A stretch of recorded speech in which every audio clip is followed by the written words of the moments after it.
ವಿಚಾರದಲ್ಲಿ ನಿಮಗೆ bottom of the deck ಬಂದಿರುವಂತಹದ್ದು ಇಂಪ್ರೆಸ್ ಕಾರ್ಡ್ ಬಂದಿದೆ. ಸೊ ಇಂಪ್ರೆಸ್ ಕಾರ್ಡ್ ಏನನ್ನು ರೆಪ್ರೆಸೆಂಟ್ ಮಾಡುತ್ತೆ? ಕೆಲವೊಂದು ರೀತಿಯ ನಿಮ್ಮ ಲವ್ ಲೈಫಿನ ವಿಚಾರದಲ್ಲಿ ಶಾಂತವಾಗಿರ್ಬೇಕು, ಸಮಾಧಾನವಾಗಿರ್ಬೇಕು, ಒಂದು ಪ್ರೀತಿ ಇರಬೇಕು ಅನ್ನುವಂತಹದ್ದು, ಮತ್ತೆ ಒಂದು ಸ್ಟೇಬಲ್ ಆಗಿರ್ಬೇಕು ಅನ್ನುವಂತಹ ರೀತಿಯಲ್ಲಿ ನೀವು ಆಲೋಚನೆಯನ್ನು ಮಾಡ್ತಾ ಇರುವಂತಹದ್ದು ಬಾಟಮ್ ಆಫ್ ದ ಡಕ್ ಅಲ್ಲಿ ರೆಪ್ರೆಸೆಂಟ್ ಆಗ್ತದೆ. ಲೈಫಿನ ವಿಚಾರದಲ್ಲಿ ನೀವು ಪಾಸ್ಟಿನಲ್ಲಿ ಕೆಲವೊಂದು ರೀತಿಯ ಕೆಲವೊಬ್ಬರಿಗೆ ಸೋಲ್ಮೇಟ್ ಕನೆಕ್ಷನ್ ಅನ್ನ ರೆಪ್ರೆಸೆಂಟ್ ಮಾಡ್ತಾ ಇದೆ ಕೆಲವೊಬ್ಬರಿಗೆ. ಓಕೆನಾ? ನಿಮ್ಮ ಪ್ರೀತಿಯಲ್ಲಿ ಒಂದು ರೀತಿಯ ಬಾಂಡೇಜ್ ಇರುವಂತಹದ್ದು ರೆಪ್ರೆಸೆಂಟ್ ಆಗ್ತಾ ಇದೆ. ಹಾರ್ಮೋನಿಗಳು ಇರುವಂತಹದ್ದು ರೆಪ್ರೆಸೆಂಟ್ ಆಗ್ತದೆ ಕೆಲವೊಬ್ಬರಿಗೆ. ಓಕೆನಾ? ಮತ್ತೆ ಕೆಲವೊಬ್ಬರಿಗೆ ನಿಮ್ಮ ಲವ್ ಲೈಫ್ ನ ವಿಚಾರದಲ್ಲಿ ಥರ್ಡ್ ಪಾರ್ಟಿ ಸಿಚುಯೇಷನ್ ಅನ್ನ ರೆಪ್ರೆಸೆಂಟ್ ಆಗ್ತಾ ಇದೆ. ಓಕೆನಾ? ಥರ್ಡ್ ಪಾರ್ಟಿ ಸಿಚುಯೇಷನ್ಸ್ ಅನ್ನ ರೆಪ್ರೆಸೆಂಟ್ ಮಾಡ್ತದೆ ನಿಯರ್ ಪಾಸ್ಟಿನಲ್ಲಿ ನಿಮಗೆ. ನೆಕ್ಸ್ಟ್ ಕಾರ್ಡ್ ಬಂದಿರುವಂತಹದ್ದು ಪೇಜ್ ಆಫ್ ಸೋರ್ಟ್ಸ್ ಬಂದಿದೆ. ಥರ್ಡ್ ಕಾರ್ಡ್ ಬಂದಿರುವಂತಹದ್ದು ಯಾವುದು? ನಿಮಗೆ ಪೇಜ್ ಆಫ್ ಸೋರ್ಟ್ಸ್ ಬಂದಿದೆ. ಸೊ ಕ್ಯೂರಿಯಾಸಿಟಿ ಇದ್ದಂತಹ, ನಿಮ್ಮ ಲವ್ ಲೈಫಿನ ವಿಚಾರದಲ್ಲಿ ಒಂದು ಕ್ಯೂರಿಯಾಸಿಟಿ ಇದ್ದಂತಹ, ಒಂದು ರೀತಿಯ ಬಾಂಡೇಜ್ ಇದ್ದಂತಹ, ಸ್ವಲ್ಪ ನೀವು ಮಾತಾಡಿರುವಂತಹ ಸಾಧ್ಯತೆಗಳು ರೀಸೆಂಟ್ ಪಾಸ್ಟ್ ನಲ್ಲಿ ರೆಪ್ರೆಸೆಂಟ್ ಆಗ್ತಾ ಇದೆ. ಸೊ ನಿಮ್ಮ ಲವ್ ಲೈಫಿನ ವಿಚಾರವಾಗಿ ಒಂದು ರೀತಿಯ ಬಾಂಡೇಜ್ ಇರುವಂತಹದ್ದು, ನೀವು ಕೆಲವೊಬ್ಬರಿಗೆ ಥರ್ಡ್ ಪಾರ್ಟಿ ಸಿಚುಯೇಷನ್ ಮತ್ತೆ ಕೆಲವೊಬ್ಬರಿಗೆ ಸೋಲ್ಮೇಟ್ ಕನೆಕ್ಷನ್ ಅನ್ನ ರೆಪ್ರೆಸೆಂಟ್ ಮಾಡ್ತಾ ಇದೆ. ಮತ್ತೆ ನಿಮ್ಮ ಲವ್ ಲೈಫಿನ ವಿಚಾರದಲ್ಲಿ ನೀವು ಮಾತಾಡಿರುವಂತಹದ್ದು ಕೂಡ ಕೆಲವೊಂದು ರೀತಿಯ ಮಾತುಕತೆಗಳು ಆಡಿರುವಂತಹದ್ದು, ಹೊಸ ಐಡಿಯಾಗಳನ್ನ ಮಾಡಿರುವಂತಹದ್ದು ಇಲ್ಲಿ ರೆಪ್ರೆಸೆಂಟ್ ಆಗ್ತದೆ. ಮೇ ಬಿ ನೀವು ಫ್ರೆಂಡ್ಸ್ ಗಳ ಮೂಲಕ ನೀವು ನಿಮ್ಮ ಪರ್ಸನ್ ಅನ್ನ ಭೇಟಿಯಾಗಿರಬಹುದು. ಯಾವುದೋ ಕೆಲವೊಂದು ಫಂಕ್ಷನ್ ಗಳಲ್ಲಿ ನೀವು ನಿಮ್ಮ ಪರ್ಸನ್ ಅನ್ನ ಭೇಟಿಯಾಗಿರುವಂತಹ ಸಾಧ್ಯತೆಗಳು ಇದೆ ಅನ್ನೋದನ್ನ ನಿಮ್ಮ ಪಾಸ್ಟ್ ನಲ್ಲಿ ರೆಪ್ರೆಸೆಂಟ್ ಮಾಡ್ತಾ ಇದೆ. ನೆಕ್ಸ್ಟ್, ಅಟ್ ಪ್ರೆಸೆಂಟ್ ನಲ್ಲಿ ಯಾಕೋ ನಿಮ್ಮ ಲವ್ ಲೈಫಿನ ವಿಚಾರದಲ್ಲಿ ಫೀಲಿಂಗ್ ಲೆಫ್ಟ್ ಔಟ್ ಆಗಿರುವಂತಹ ಸಾಧ್ಯತೆಗಳು ರೆಪ್ರೆಸೆಂಟ್ ಆಗ್ತಾ ಇದೆ. ಅಟ್ ಪ್ರೆಸೆಂಟ್ ನಲ್ಲಿ ಯಾಕೋ ಕೆಲವೊಂದು ರೀತಿಯ ಚಿಂತೆಗಳಿರುವಂತಹದ್ದು, ವರೀಸ್ಗಳಿರುವಂತಹದ್ದು, ಬೇಜಾರಿನಲ್ಲಿ ನಿಮ್ಮ ಲವ್ ಲೈಫಿನ ವಿಚಾರದಲ್ಲಿ ಇರುವಂತಹದ್ದು ರೆಪ್ರೆಸೆಂಟ್ ಆಗ್ತಾ ಇದೆ. ಯಾಕೆ ಅಂದ್ರೆ ನಿಮ್ಮ ಲವ್ ಲೈಫಿನ ವಿಚಾರವಾಗಿ ಕೆಲವೊಂದು ರೀತಿಯ ಬದಲಾವಣೆಗಳಾಗ್ತಾ ಇರುವಂತಹದ್ದು ರೆಪ್ರೆಸೆಂಟ್ ಆಗ್ತಾ ಇದೆ. ಯಾಕೋ ಕೆಲವೊಂದು ಚೇಂಜಸ್ಗಳಾಗ್ತಾ ಇರೋದ್ರಿಂದ ನೀವು ಬೇಜಾರಿನಲ್ಲಿ ಇರುವಂತಹದ್ದು.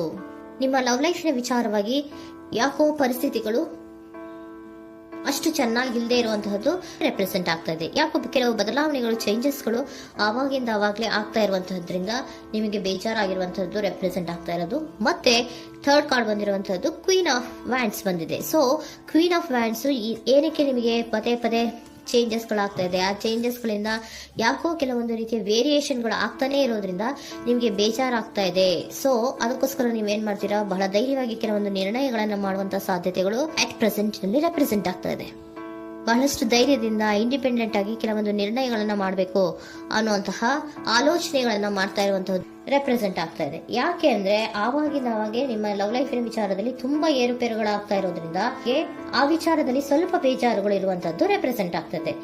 ಇನ್ ಇಮಿಡಿಯೇಟ್ ಫ್ಯೂಚರಿನಲ್ಲಿ ಯಾಕೋ ನೀವು ಕೆಲವೊಂದು ವಿಚಾರಗಳಲ್ಲಿ ನೋಡಿ ಆತಂಕ ಪಡ್ತಾ ಇರುವಂತಹ, ಎಗೇನ್ ಬೇಜಾರನ್ನ ಪಡ್ತಾ ಇರುವಂತಹದ್ದು, ನಿದ್ರಾಹೀನತೆಯನ್ನ ಮಾಡ್ಕೋತಾ ಇರುವಂತಹದ್ದು, ಸ್ಟ್ರೆಸ್ಸಿನಲ್ಲಿ ಇರುವಂತಹದ್ದು ರೆಪ್ರೆಸೆಂಟ್ ಆಗ್ತಾ ಇದೆ. ಕೆಲವೊಂದು ನಿರ್ಣಯಗಳನ್ನು ತಗೊಳ್ಳುವಂತಹ ಸ್ಟ್ರೆಸ್ಗಳಲ್ಲಿ ಇರುವಂತಹದ್ದು ಕೆಲವೊಬ್ಬರಿಗೆ ಯಾಕೋ ಇಮಿಡಿಯೇಟ್ ಫ್ಯೂಚರ್ ನಲ್ಲಿ ಕೂಡ ರೆಪ್ರೆಸೆಂಟ್ ಆಗ್ತಾ ಇದೆ. ಆದ್ರೆ ಫ್ಯೂಚರ್ ನಲ್ಲಿ ನೀವು ಏನ್ ಮಾಡ್ಬೇಕಾಗಿತ್ತು? ಸೊ ಕ್ವಿಕ್ ಥಿಂಕಿಂಗ್ ಅನ್ನ ಮಾಡ್ಬೇಕಾಗಿತ್ತು. ಕೆಲವು ವಿಚಾರಗಳ ಬಗ್ಗೆ ನೀವು ಫೋಕಸ್ ಅನ್ನ ಮಾಡ್ಬೇಕಾಗಿತ್ತು. ಏನಾಗ್ತಾ ಇದೆ ನಮ್ಮ ಲವ್ ಲೈಫಿನ ವಿಚಾರದಲ್ಲಿ ಅನ್ನೋದನ್ನ ಫೋಕಸ್ ಅನ್ನ ಮಾಡಿದ್ರೆ ನಿಮ್ಮ ಲವ್ ಲೈಫಿನ ವಿಚಾರದಲ್ಲಿ ಕೆಲವೊಂದು ರೀತಿಯ ಫುಲ್ಫಿಲ್ಮೆಂಟ್ಗಳು, ಸಮಾಧಾನಗಳು, ಖುಷಿಗಳು ಇರುತ್ತೆ. ಯಾವಾಗ ನೀವು ಫೋಕಸ್ ಅನ್ನ ಮಾಡೋದಿಲ್ವೋ ಆಗ ನಿಮ್ಗೆ ಮತ್ತಷ್ಟು ಆತಂಕಗಳು, ಬೇಜಾರುಗಳು ಆಗುವಂತ ಸಾಧ್ಯತೆಗಳು ಇದೆ. ಇದು king of swords, nine of swords ಇನ ಕ್ಲಾರಿಫಿಕೇಶನ್ ಕಾರ್ಡ್ ಅಷ್ಟೇ. ಅಂದ್ರೆ ಏನು? ನೀವು ಕೆಲವೊಂದು ವಿಚಾರಗಳಲ್ಲಿ ಫೋಕಸ್ ಅನ್ನ ಮಾಡಬೇಕು. ಲವ್ ಲೈಫಿನ ವಿಚಾರಗಳಲ್ಲಿ ಫೋಕಸ್ ಅನ್ನ ಮಾಡಿ ಕೆಲವೊಂದು ರೀತಿಯ ಆಕ್ಷನ್ಸ್ ಗಳನ್ನ ತಗೊಂಡ್ರೆ ಫುಲ್ಫಿಲ್ಮೆಂಟ್ ಗಳಾಗುವಂತಹ, ಸಮಾಧಾನಗಳಾಗುವಂತಹ, ಖುಷಿಗಳಾಗುವಂತಹ ಸಾಧ್ಯತೆಗಳು ಇದೆ. ಕರೆಕ್ಟ್ ಆಗಿ ಮಾತಾಡಬೇಕು. ಏನ್ ಮಾತಾಡಬೇಕು ನಿಮ್ಮ ಲವ್ ಲೈಫಿನ ವಿಚಾರವಾಗಿ ಕರೆಕ್ಟ್ ಆಗಿ ಮಾತಾಡಿ ಕೆಲವೊಂದು ರೀತಿಯ ಕ್ಲಿಯರ್ ಥಿಂಕಿಂಗ್ ಅನ್ನ ಮಾಡಿ ಕ್ವಿಕ್ ಆಕ್ಷನ್ಸ್ ಅನ್ನ ತಗೊಳ್ಳುವಂತಹದ್ದು ರೆಪ್ರೆಸೆಂಟ್ ಆಗ್ತಾ ಇದೆ. ಓಕೆನಾ?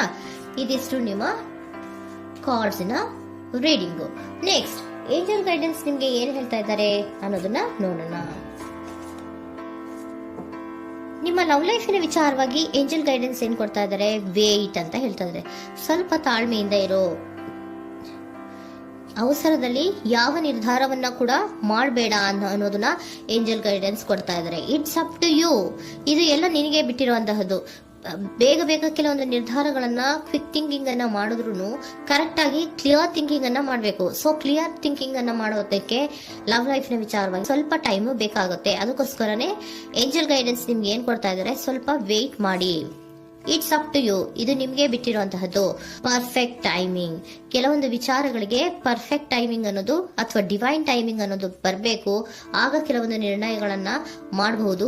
ಸ್ವಲ್ಪ ನೀವು ಈಗ ಯಾವುದೇ ರೀತಿಯ ಅವಸರದ ನಿರ್ಧಾರಗಳನ್ನು ಮಾಡೋದು ಬೇಡ ಅಂತ ಹೇಳ್ತಾ ಇದ್ದಾರೆ. ಓಕೆ, ಸರೆಂಡರ್ ಕಾರ್ಡ್ ಏನ್ ಹೇಳ್ತಾ ಇದ್ದಾರೆ ಅನ್ನೋದನ್ನ ನೋಡೋಣ.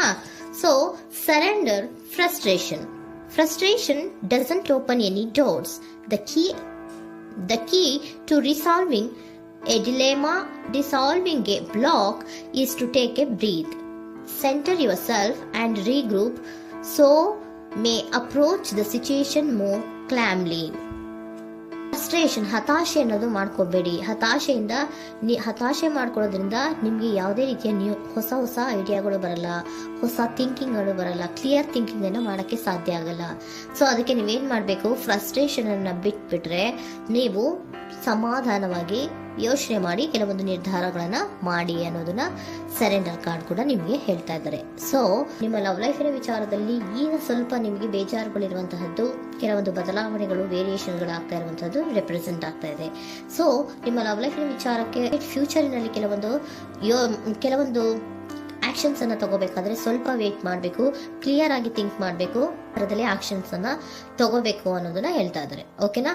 ಆಗ ಮಾತ್ರ ನಿಮ್ಗೆ ನಿಮ್ಮ ಎನರ್ಜಿಯಲ್ಲಿ ಏನ್ ಶಾಂತತೆ ಬರಬೇಕು ಅಂತ ಹೇಳ್ತೀರಲ್ಲ, ಆ ಶಾಂತತೆ ಏನ್ ಬರಬೇಕು, ಲವ್ ಲೈಫಿನ ವಿಚಾರವಾಗಿ ಶಾಂತತೆ ಯಾವಾಗ ಬರುತ್ತೆ ಅಂದ್ರೆ ನೀವು ಕ್ಲಿಯರ್ ಥಿಂಕಿಂಗ್ ಅನ್ನ ಮಾಡಿದಾಗ ಮಾತ್ರ ಬರುವಂತಹದ್ದು ಅನ್ನೋದು ಕಾರ್ಡ್ಸ್ ಗಳಲ್ಲಿ ರೆಪ್ರೆಸೆಂಟ್